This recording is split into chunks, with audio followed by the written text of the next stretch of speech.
Scream 7.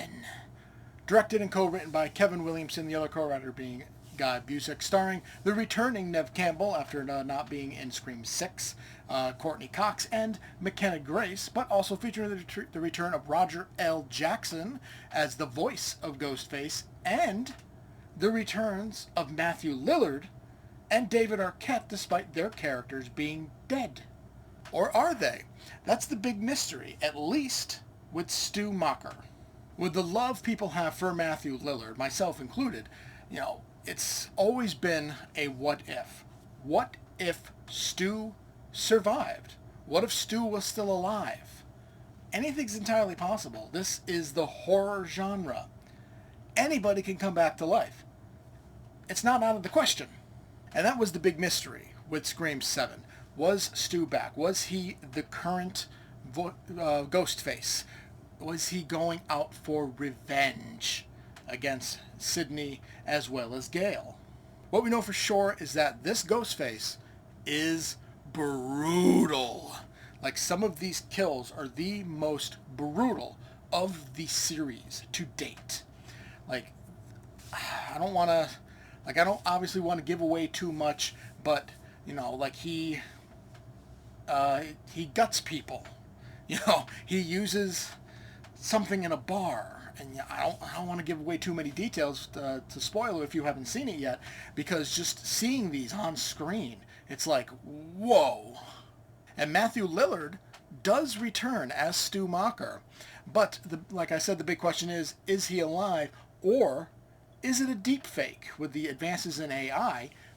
Is it just an AI recreation of Stu, or did he survive and he is our Ghostface? We don't know. But Lillard absolutely nails it. He kills it, knocks it out of the park. He is, without a doubt, the highlight of Scream 7. It really made me realize, how much I loved Stu Macher as a character. Even though he was a psychotic killer, he was great, and that was 100% because of Matthew Lillard and his performance as the character. When the big reveal does happen of who Ghostface is, I'm going to be honest, it was disappointing. Now, does that mean Stu Macher is in fact dead? I didn't say that. He could just be the mastermind behind the current Ghostface, because he is very injured from having a TV fall on his face, a 90s TV for that matter, which were huge. I'm old enough to actually have had one of those TVs. So maybe he's just the mastermind. He's pulling the strings of the new Ghostface. But the reveal, when the mask comes off, and much like Scream fashion, there's more than one. That's not really a spoiler, because there's always been more than one. And the big reveal is just disappointing. Especially the character's motives. It just does not make any sense. They cite Sydney's book that she wrote as inspiration for doing something.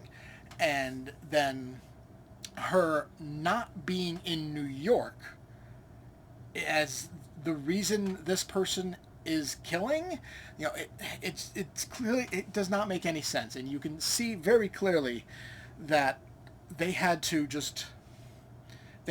a huge audible, because it was already been confirmed that Melissa Barrera was going to be the new Ghostface for Scream 7.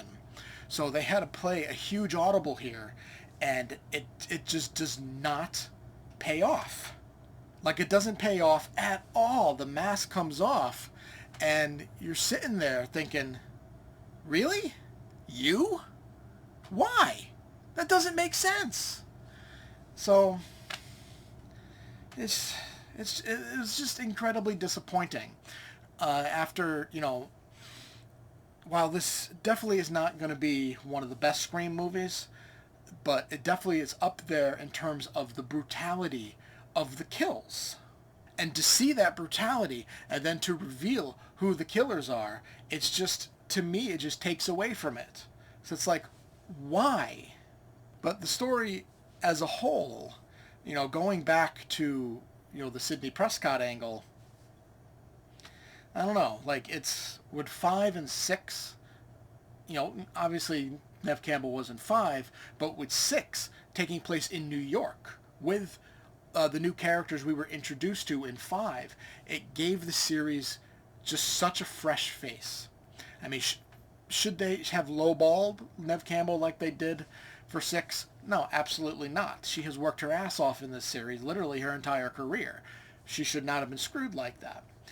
But because she unfortunately was, not having her in it was just such a breath of fresh air.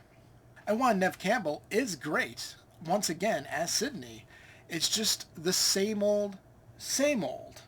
So the story in general is just whatever. You know, the brutal kills is what like really struck me and like really stuck with me. And there were a few moments of like great dialogue between some characters. So it's not without its merits. It's not without its really great moments. But the fact that it really is just same old, same old. It's back to the Paint by Numbers Scream series. And the ending, which just kind of honestly just throws everything away. I don't know. I left the theater having enjoyed the movie as a whole, but also being extremely disappointed. I give Scream 7 a C+. Thank you for watching Fatman Inc Horror. Leave a like if you enjoyed and a comment to discuss your thoughts. Make sure to subscribe to see more reviews of horror movies new and old. Thanks again for watching, and I'll see you next time.